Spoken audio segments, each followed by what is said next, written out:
Shalom, shalom, queridos hermanos, muy buenos días.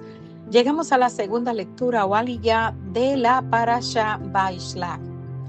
Y vamos a estar estudiando Génesis capítulo 32, versículos del 14 al 30. Y vemos en esta oportunidad que ya Jacob había salido de la tierra de Labán, siguió su camino y envió mensajeros delante de su hermano. Con la respuesta que trajeron los mensajeros de que su hermano venía con 400 hombres, se levantó un gran temor. Y vemos cómo él organiza el campamento en dos. ¿Para qué? Para que si Esaú atacaba un campamento, pues el otro quedara y pudiera escapar.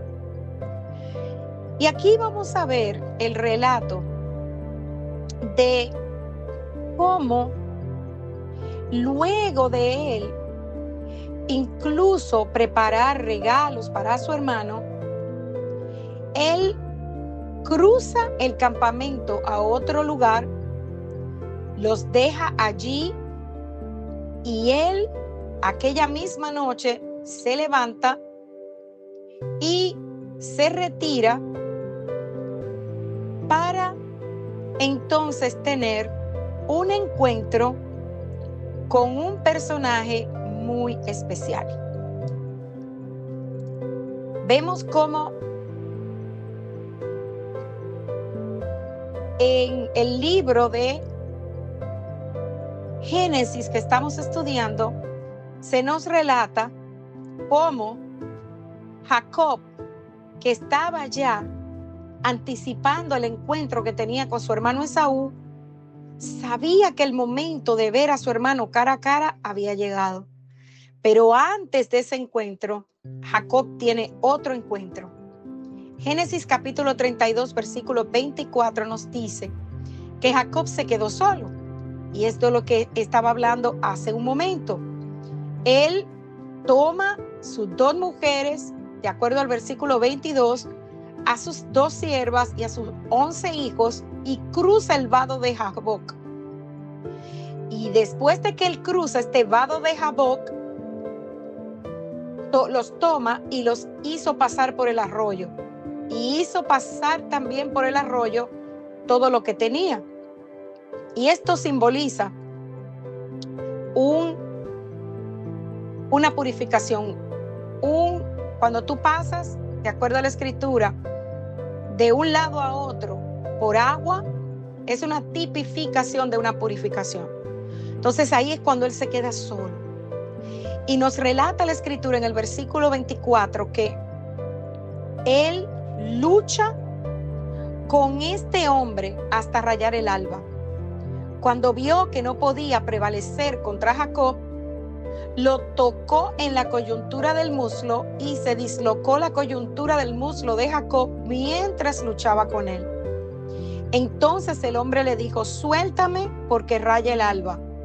No te soltaré si no me bendices, le respondió Jacob. ¿Cómo te llamas?, le preguntó el hombre. Jacob, le respondió él. Y el hombre dijo: tu nombre ya no será Jacob, sino Israel, porque has luchado con Dios y con los hombres y has prevalecido. ¿Quién era este hombre con quien Jacob estaba peleando? Bueno, para esta respuesta tenemos controversia. ¿Por qué? Porque muchos dicen que este era el ángel del Eterno y sabemos que el ángel del Eterno es Yeshua. Pero otros se inclinan a pensar que este era el ángel de Esaú. En este audio yo no voy a hablar de eso. Yo quiero mirar este encuentro de una manera un poco diferente. Y hermanos, antes de entrar en el detalle de este encuentro y lo que sucedió, es importante que recordemos que Jacob se quedó solo. Y este varón estuvo luchando con él hasta rayar el alba. Y viendo que no podía con él, entonces le desencajó el encaje de su muslo. O sea, le descoyuntó el muslo, por lo que Jacob quedaría cojo por el resto de su vida. Y aquí sucede un evento muy interesante, y es que cuando él le pregunta al hombre por su nombre, el hombre le dice que por qué le pregunta su nombre, y entonces lo bendice. Entonces veamos algo más. Sabemos que la historia de Jacob, hacía 20 años, él había engañado a su padre Isaac. Se aprovechó de su ceguera y se hizo pasar por Esaú, su hermano mayor, con la idea de robarle la bendición que le correspondía como primogénito. Cuando llegó Esaú y Esaú se dio cuenta de lo que había sucedido, montó en cólera contra su hermano y juró que cuando su padre muriera lo mataría. Entonces es cuando Jacob es enviado donde la familia de su madre y regresa ahora después de 20 años con una gran familia, prosperado y dueño de una gran cantidad de ganado. También tiene muchos criados que le ayudan en todo el trabajo. Y a medida que él se estaba acercando a su tierra,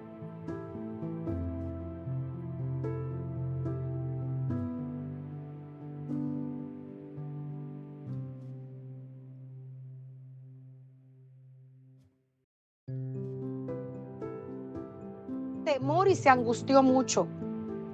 Y entonces él comienza a elaborar estrategias entre fe, porque le ora al Eterno y reconocemos que la oración vino de su corazón, pero también comenzó a hacer acciones por él mismo para tratar de aplacar la ira de su hermano. Entonces Jacob le recuerda que el Eterno había hecho un pacto con él y había hecho un pacto con su padre y con su abuelo.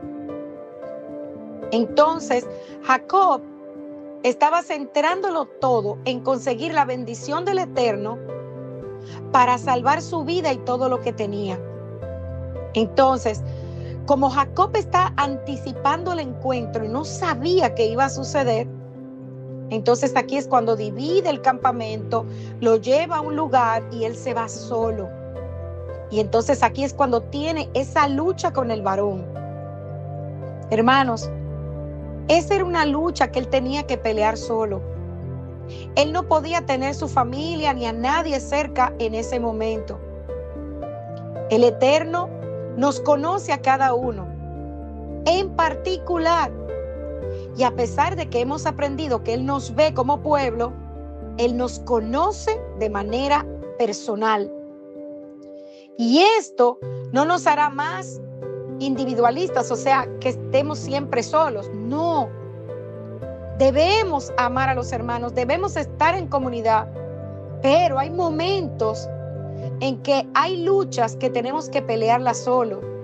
Y este es el momento que llega cuando esa lucha que él tiene que sostener solo. La Escritura nos relata de aquel varón. Y ese varón le dice a Jacob que lo suelte, porque no quiere que amanezca el día sin que esa lucha termine.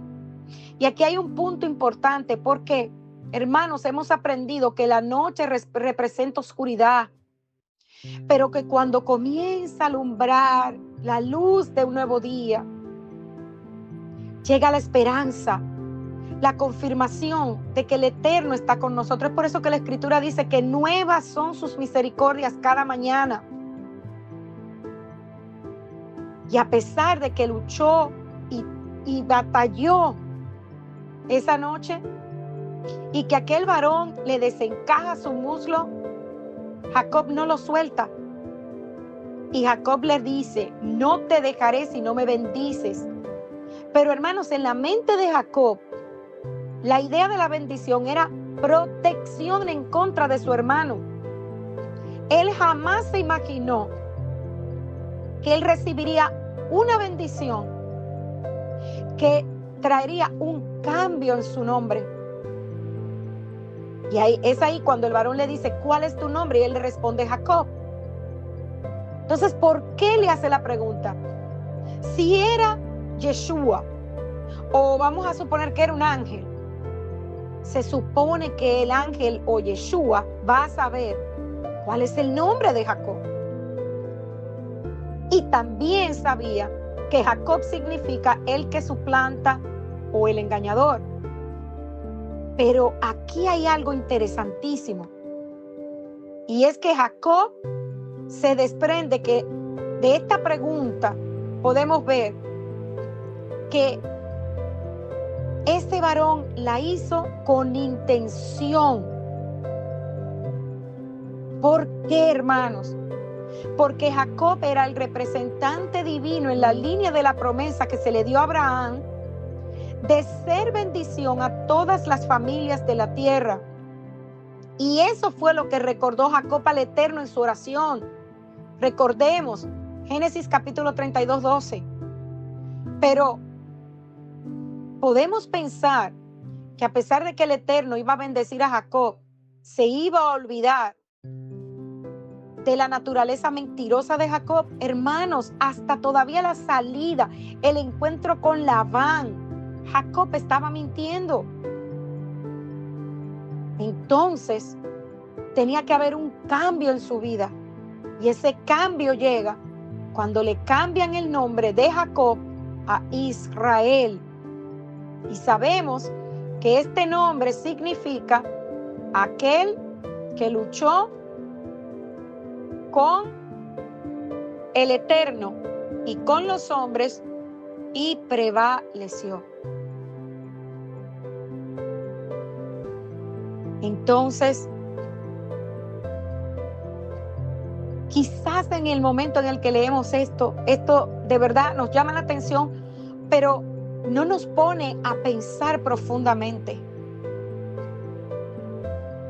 Hermanos, en esa lucha, Jacob fue confrontado con sus pecados. Jacob tuvo un encuentro divino esa noche. Y lo sabemos porque el libro de Oseas, capítulo 12, del 3 al 4, nos lo dice. Dice, en el seno materno tomó por el talón a su hermano y con su poder venció al ángel. Venció al ángel y prevaleció. Pero miren también lo que dice. Dice, lloró y le rogó, en Betel le halló. Y allí habló con nosotros. Y esto nos confirma que esta lucha que tuvo Jacob fue culminada con un encuentro divino. Y en ese encuentro divino es que hay un cambio. Hermanos, hubo una rotura, por eso se descoyunta su muslo. Y él salió de allí renovado. Jacob sabía que el encuentro que había tenido con aquel varón había sido con el Eterno mismo. Entonces, hoy usted y yo fuimos renovados porque tuvimos un encuentro con Yeshua HaMashiach, que sabemos que es la imagen visible del Dios invisible. Entonces, después de aquella noche de lucha, le salió el sol, hermanos. Génesis 32, 31 lo dice. Llegó un nuevo día, una nueva etapa en su vida. Él jamás volvió a ser el mismo. Y esa ruptura del tendón de la cadera de Jacob es una evidencia física de una ruptura interna de su yo interior. Esa cojera daría testimonio de por vida de que él tuvo un trato directo y divino con el Eterno, y él no lo olvidaría jamás. Ya Jacob no sería llamado más el engañador, sino Israel. Y hermanos, este nombre de Israel no sustituyó el nombre original de Jacob, pero sí comenzaremos a ver a partir de ahora que la Escritura usa esos nombres de manera intercalada. ¿Por qué? Porque Jacob representa la parte carnal E Israel representa la parte espiritual. Jacob es aquel con el que debemos luchar toda la noche hasta que nos salga el sol y podamos convertirnos en Israel. Y así como Israel, nuestro desafío es, amados hermanos, ser una nueva criatura, alineados con los propósitos del Eterno y en obediencia. ¿Para qué? Para que podamos ser testimonio vivo de ese Elohim que nos ha separado, que nos ha llamado, para que podamos ser testimonios vivos de su presencia y de su pueblo aquí en la tierra. Shalom, shalom.